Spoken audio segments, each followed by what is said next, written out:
Today, I'd like to give you a bit of an insider's tour on how I help my clients find all the best flights, how the systems work, and a bit of a rundown on booking classes, which help determine basically your end price and what you can do and what you can't do with a particular airfare. So stay tuned and have a look. Thank you.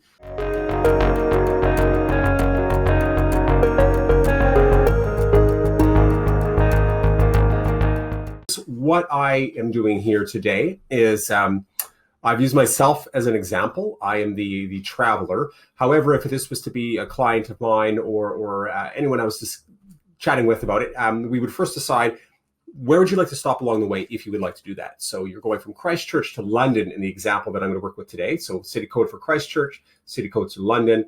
I'm looking at my theoretical dates that I wanted to work with are the 18th of November 2020 and returning the 10th of December 2020. So we've got just a short little trip away and we're going to do a lot in that time. Now, if I just leave it at that without any thoughts for stopovers, I can get a bunch of different airlines and their base level, cheapest possible, maybe there, maybe not, live itinerary pricing.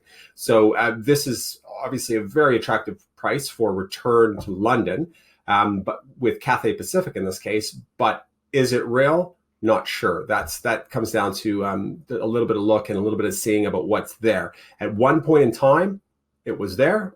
Maybe not for our exact dates, but in a range of dates, it was there. It may be there, it may not. However, in the example that I'd like to provide today is we're going to have some stopovers because that'll give us a better picture of what you can do and how it all comes together. So over on this side of the screen, we have myself. I am right up here. And the itinerary that we have here involves ending up in London. However, it is via Tokyo on the way over and via Buenos Aires in South America on the way back. And so there's only a few airlines which will allow us to do that on one ticket. And the reason we want to do it on one ticket is that with very, very few exceptions, that's going to be the most economical way to do it. It's also going to be the most secure and safest way, because if any part of that itinerary were to fall over, such as a schedule change or what have you, different sort of things that can happen, it'll affect the entire ticket, which means that when we talk to the airlines about, hey, what can we do to fix this? We can look at the entire picture with them, and they tend to make things happen for us a lot better. So it's just smart to have as many things as possible as we can on one ticket. So that's the grand plan here. Now, out of all these different choices, one of the few airlines that has the ability to do what I want to do is Lufthansa. The reason Lufthansa is one of the airlines I really go to for any sort of unusual stopover itinerary is because they operate many, many, many different airports, cities across the Northern Hemisphere. And they partner up with other airlines in order to service the Southern Hemisphere.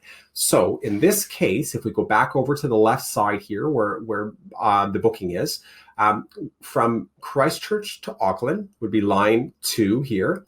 And then we would be on with Air New Zealand. And then we'd be Air New Zealand again to Narita, which is one of the two main international airports in Tokyo.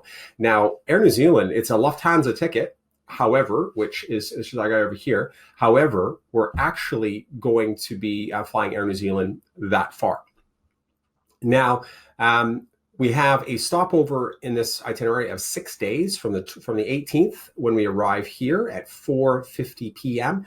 until the 24th when we depart from a different airport, Haneda Airport, on the 24th at 12:45 p.m. So we've got just under 6 days, pretty close. And the best available fares, I've already done the work on this, it was T class. Now, you'll look over here and you'll see that T class is not one of the first two, it's the third one. So our base airfare, one way at the moment, is half of 1650 essentially. So we've got 1825 is our base fare outbound, and we're going to combine that with half of whatever it says here with the inbound, which I'll get to in a moment. However, these prices are all before taxes, before stopover fees, before different sorts of little bits of variables, weekend surcharges sometimes, high season surcharges. So they are a good little baseline that I would use to go, who's got potentially the best airfare in the market price-wise that's doing what we want. Those are sometimes two different things, as you saw there. Cathay cheap, not doing what we want. Lufthansa, a little bit more expensive, definitely doing what the grand plan is. So in this case, we are now going T-class, Haneda to Munich, Munich to London, and we are arriving on the 24th of November into London. Now, with this plan, staying in London until the 10th of December, where I'm just going to, all right, we can't see the numbers here, but line 6 is London to Frankfurt, Frankfurt to EZE, which is Buenos Aires International Airport. And here again, we're arriving the 11th of December, and we're staying until the 16th of December. So we've got another stopover period of time. Lots to see in that area. That'll be a good little adventure that I'm theoretically having. And then we're going to resume the journey again with Air New Zealand, traveling back from Buenos Aires to Auckland down to Christchurch. So once again, that partner airline comes to play. Now, one of the big factors is not only, and it's in this case, it's what's happening, is when I was having a look through, on the way back, you'll notice that this is H class. Now, H class, if we look over here, is a ways down. Where are we here? There it is, H class. Now, we've got a base fare of that. So it's a bit more expensive, obviously, but the reason that's gone up so high is over here on this particular flight, the V class was the best available with Air New Zealand, and that tends to be what determines what you can have. So Air New Zealand is not going to give the cheapest fares and open availability to a partner airline. It is going to provide a certain amount so that Lufthansa can do what they do. It is a mutually beneficial scenario. However, it doesn't mean that we have total free reign. So in this case, Air New Zealand has only allowed us to have the Victor class. Now, I will say that, to be fair to Air New Zealand, that is also prime Christmas time. That's the busiest time of year for all travel, is that basically the 10th of December till about the 20th of January is your high season for Christmas. Lots of people moving around the world at that time. Any of you that traveled before, you'll notice that other high times are, say, July and August, and also around your April school holidays and your September, October school holidays. Those are all times where things are a little bit tighter, a little bit less of the low bargain prices. And unfortunately, that's the way it ends up being. So in this particular scenario, we've got a T class going over, which was quite inexpensive. And then we've got an H class coming back. And it averages out to a pretty good airfare. Now, I'm going to price this out for you here in a second. And what you'll see right away is even with this on the side, they're not going to exactly equal the same because of some variables, which I won't get into now, but stuff like the seasonal, and also the seasonal will be a big one, but also the stopovers, which have their own factor as well. So I am going to do this is just a wee little code that gives me the best price. It'll reprice anything. If anything's changed since I looked last, it'll reprice it and it'll give us the answers to all of our questions. All right, so what it said here, I'm looking here, is this is consistent. This is consistent. These are all the same numbers. It means that it's 1-3 fare. There's no picking up your bags anywhere. It's all secure under one rule. Really great on the way over. And on the way back, the same story. We have one piece of baggage at 23 kilograms. That has a lot to do with the fact that with most airlines, anyone going to the Americas has to be on the piece system. If it's going via Asia and into Europe, it may or may not be on the weight system. So it's the piece system would be you'd have one piece at a maximum of 23 kilograms, or you'd have two pieces or three pieces, but always with a max of 23 kilograms. That started basically as a US initiative and has one of the more dominant ways of doing it.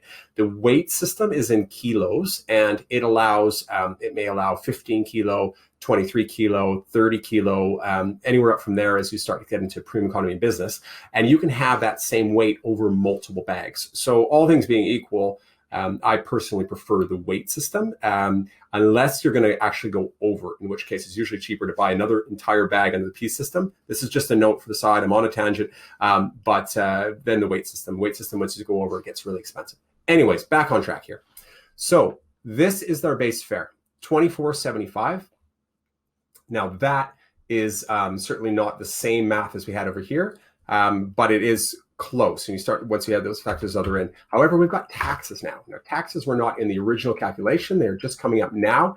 And as you can see, the taxes take us from $24.75 to $30.25. So we're traveling, first of all, we've got two high, like premium stopovers. Japan is a premium stopover. Buenos Aires is a premium stopover. We are traveling in a shoulder season of November, but coming back in a high season of December. So I think that's a pretty good airfare. And just looking at regular airfares, they aren't actually sale fares at this moment. So we might even do better if we were to look a month from now or a month ago.